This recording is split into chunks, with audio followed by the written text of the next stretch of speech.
Alright. So, I know you can't really hear the audio of the streamer at all, but I just figure maybe it would be a little bit more fun to, uh, kind of watch the gameplay as I'm talking about the game, opposed to just being like, "Oh, this is the game I like." Hopefully you've heard of it. But yeah, this is the finals. This is a streamer called Kragie. I first found him as a Overwatch streamer. He also did a lot of announcements for like Overwatch League and stuff like that, which was fun to watch for sure. Um, excuse me. But yeah, he's playing the finals now, and uh, right now they're in the tournament mode, which you don't have infinite lives in the regular quick play version. You do have infinite lives, so you just have to wait. I think it's 10 seconds or 15 seconds to respawn if your teammates doesn't uh respawn you, but or revive you, I meant. Trying to look at this and pay attention to what's happening and talk all at the same time. But but yeah, I've been enjoying this game a lot. It's really fun. It's like a high speed capture the flag or like King of the Hill or something like that. Like it's pretty fun. I think it has a lot of potential as a game, and I mean, on top of that, it's a free game. So, I mean, if you're okay with just looking like a base player, like you're never gonna get great outfits, so to speak, unless you want to spend money on it, which I don't really like to do that. Unless the game like really does it. Like I put in like 1,500 hours into Apex, so I really didn't mind paying $20 or $30 for it.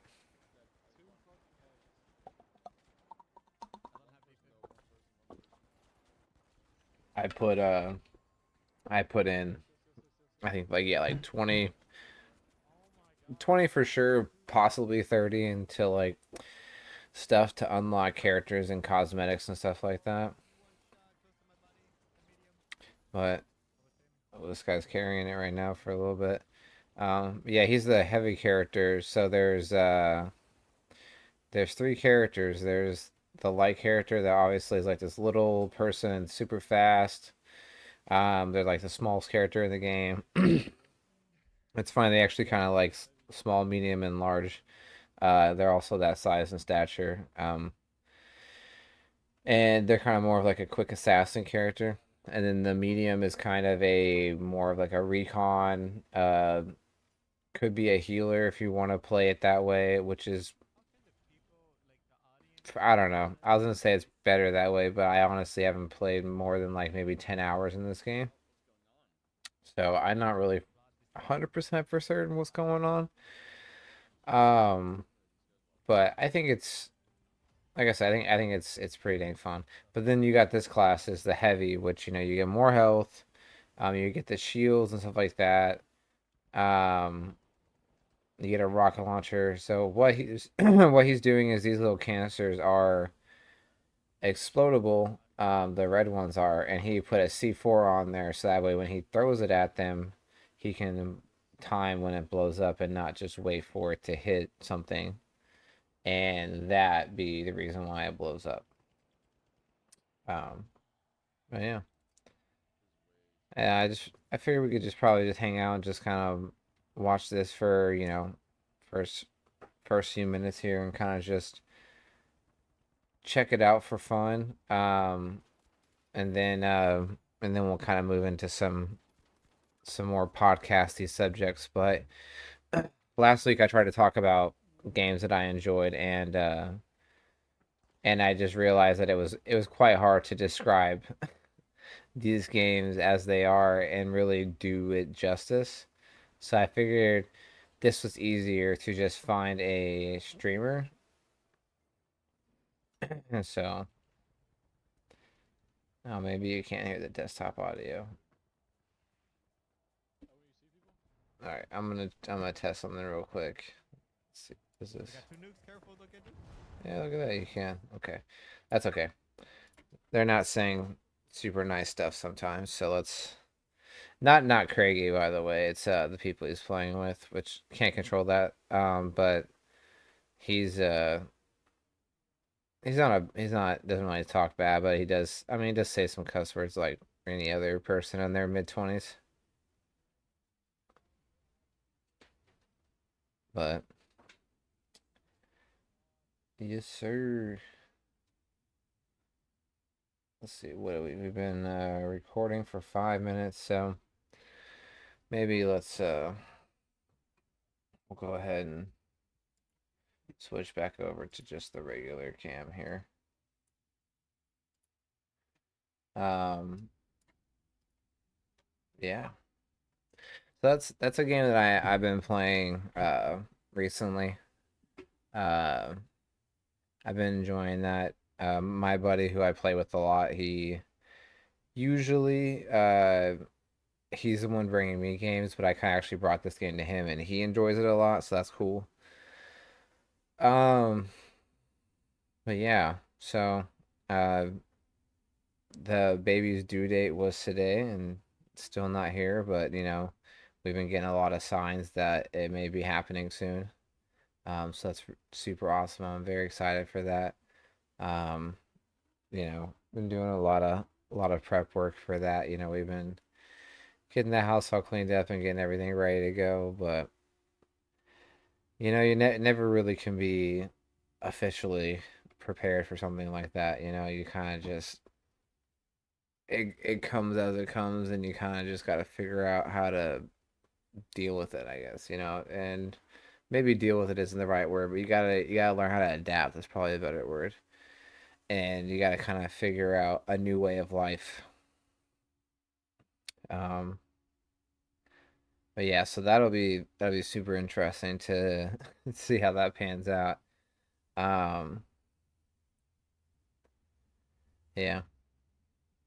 I don't know. We'll see. I mean, worst case scenario, it'll be a week and a half from now. She'll have to be induced, I'm sure, and then get going at that point. But you know, that stuff you never know. So, but I have gained like 30. Well, I don't know. I'd say I've technically only gained like 25 pounds. I was gonna say 35, but where I started like so I kind of like float between like 215 and 220-ish, 225-ish. But a couple months before I really started gaining some weight, I was kind of up 8 pounds ish to like 230. So from 230, I got up to like 256. So, um, that's the biggest I've ever been in my entire life. So, um, that's interesting because honestly, looking at myself, I don't feel like I'm that big, honestly.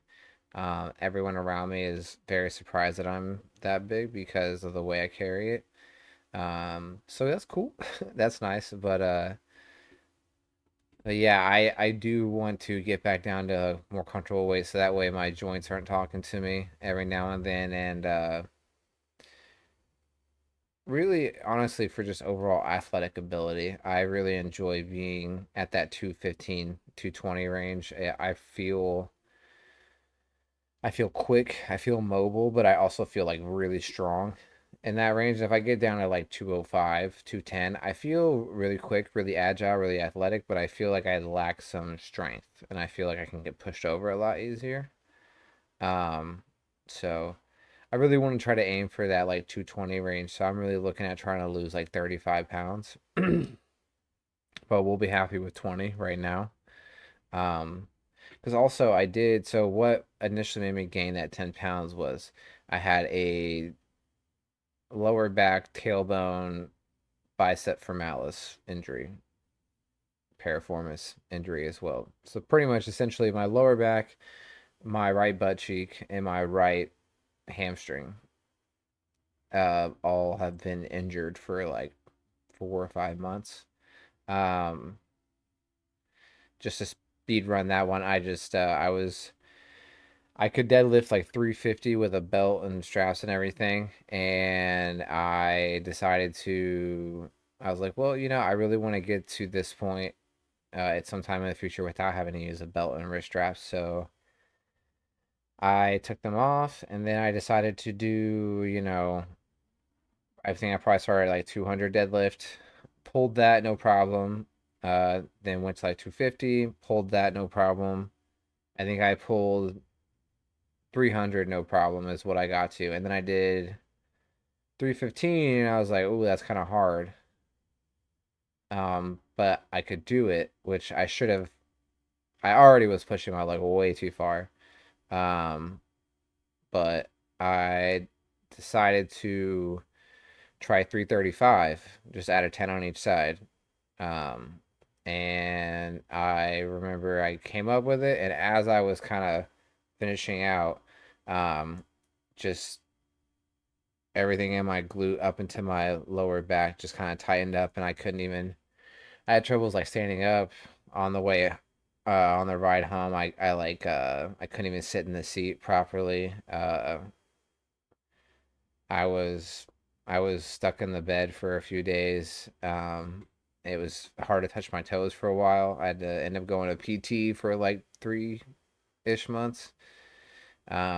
And then I unfortunately re-injured it in that time. I was having some really good progress. We decided, my PT and I, we decided it was safe to go back to jiu-jitsu. We felt like I could do some easier stuff. And of course, the first night I go, we're learning how to pick people up and put them on the mat. And in jiu-jitsu, you cannot slam people. So you have to pick them up, hold their weight, transfer their weight forward, and set them down in essentially a deadlift fashion. And I did not obviously stabilize well because those muscles were injured, and I was trying to lift. I mean, the dude was genuinely like maybe like 130, 140. He wasn't even a big guy. It was something I should have been able to like, at any time before I pick him up, no problem. And it instantly put me out. And it was like bad, bad. Like it pinched the nerve so bad that I instantly called the PT. I was like, Ryan, dude, you gotta get me in. Like, this is terrible. I can't even like get up to go to the bathroom on my own. Like, and that was like 2 months ago. Uh, Possibly even 3 months ago. My timelines are bad, but um, and I still am dealing with the bicep femoralis, which is that outside uh part of your leg here. I still deal with a lot of tightness there, and also in my glute in the piriformis, which is kind of like in that deeper part of your glute. Um, but yeah, so because of all that, that was kind of why I gained initially like probably like 15 ish, 20 pounds. Because I feel, or yeah, I fail to believe that I gained 30 pounds in like a month and a half. I wasn't eating that bad. There's no way. No way. Uh, Excuse me, but I'm willing to bet that during that, 4 or 5 months of downtime, even with doing PT, I probably was gaining some weight and being deconditioned because naturally I wasn't moving at work as much. Naturally, I wasn't moving at home as much. Um, wasn't doing outside work on the weekends. I was just sitting for 48 hours pretty much. Um, I maybe would have enough energy to take my dog around the block, and then that was it. So, um, so just to give myself a little credit, it's not like I just effed off while she was pregnant and just kind of ate whatever and didn't do anything and gained all this weight because I was negligent. Um, but that also doesn't mean that I can't take some responsibility for it and change up what I'm doing. So what I plan to do is a little bit more advanced, I guess I would say. Meaning, if you're in my position where you want to lose 20 to 35 pounds and you haven't started a fitness journey ever, or it's been 5+ years, or even maybe even a year or two, this is probably gonna be a little bit aggressive for you. Um, it's not even what I'm doing is aggressive, it's just the volume is gonna be a little too much for you. If you're just now starting out, something I like to recommend for you is Starting out with 5 push-ups, 10 air squats, and 10 lunges, and that's 5 on each leg. Um, and if you can do those and it's not super challenging, then just add 5 more reps on that. And with the lunges, you would add 10 more reps, so it would be 20. So you would do 10 on each leg. Um, but I just say do that like 4, 5 days a week. And do that for like 4, 6 weeks and really kind of get, like, oh, like, of course, as it gets easier, add that 5 reps, keep adding that 5 reps. And then once you're starting to get to those higher volumes of like 30, 40, 50, in like 2 or 3 sets, you're doing like, 40 push-ups in 2 sets, like you're doing 20 push-ups, taking a break, 20 push-ups, doing a break, and you're getting really, really into it like that, then hop into the gym or, do a bunch of machines with light weight if you're going to just go to the gym right away. But so I'm using a lot of machines right now because I haven't worked out in like 7 months, 6 months. Yeah, 7 months. I haven't like lifted, like actually like just gone out and like continuously lifted with a routine. So I am going to be doing, let's see, I'm doing like the leg press, the leg curl, the leg extension, those 3 in a row, to kind of like just kind of get my body back in that motion of doing those again. Because in PT I did deadlift 155 and I had no pain. Maybe I had some next day tightness, some DOMs, but um, I I didn't have any problems with it. So that's why I'm not doing it anymore because by their standards, I'm good. I'm solid. But I have noticed that doing the machines instead of trying to do the deadlifts is progressing me at a more tolerable rate. Maybe it won't be as fast, but I'm having less soreness every day because I don't really like to take medicine if I don't have to. So I'm kind of taking it at a more slower rate. But anyway, so I'm doing those three, and then I go do some cable work, um, do some shoulders. Um, so I call them face pulls. I don't know the name of it, but you kind of put it up at a slight angle above you, and you pull it like that, and you kind of get the extension and the squeeze in the shoulder blades there. I like doing that one. Um, then I like doing your shoulder raises to the front, to the side. I like doing those, and then doing a good bicep and tricep. Um, I'm a sucker for the rope. I love the rope, especially for bicep because I really like how you come up and you really, and you really finish through and really what's the word I'm trying uh you really get a full tightening on the muscle there. Uh, or full squeeze. There we go. I couldn't think of the word, but you get a real good solid squeeze when you really get to finish through with the rope. But I do also like to do.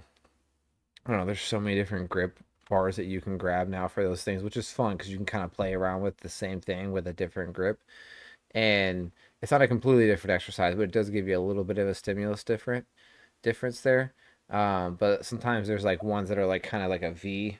So when you grab it, your hands are kind of stuck like that. I'll do that sometimes. Uh, but yeah, I do that, and then I just do some like planks or dead bugs, or some leg raises, or just some type of ab workout that I know actually hits my abs that I can knock out real quick, and then that's it. Um, I don't do anything outside of that for a workout day. And then on the other 4 days that I don't work out, because I work out 3 days a week like that, I'm stretching for realistically 5 minutes. I mean, I'm not out here putting in some like 30-minute yoga session. Um, I get it. Time is crunched. Even if time isn't crunched, sometimes you just want to do other things. I get it. Um, but committing that at least 5 minutes to yourself, you kind of naturally, on days you don't need it, that 5 minutes is plenty and you're solid. But some days when you really needed that 5 minutes gets extended to like 10 minutes or 15 minutes. And It makes that downtime that you were going to enjoy that much better because you're not sitting there like cramping up in that spot that you know always bothers you, or it's not pinching on you, or giving you any issues. So, but yeah, I mean, I'm pretty much gonna ride that wave for the next 4 to 6 weeks, see how my strength goes, and if I have a good solid strength curve and I really feel like I'm progressing, I will more than likely start trying to shift to some deadlifts on the Smith machine. For now, I have a membership to Planet Fitness, so I don't have access to just a regular straight bar. So I have to do it on the Smith machine. But according to my PT, that's actually better for my injury and the issue I had, anyways.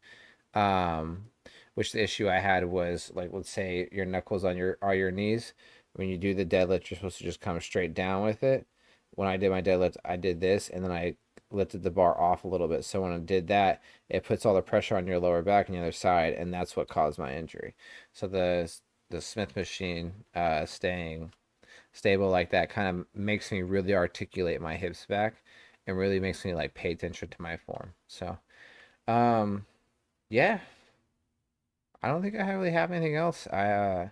Thankfully I have a lot more energy than I did last week. Last week was rough. I was kind of a zombie walking. I'm feeling pretty good this week. Hyped for the baby to get here. Um, Hyped for all the changes in the future. So, uh, again, I always appreciate the support and all you guys watching. So, we'll see you next time. Thanks.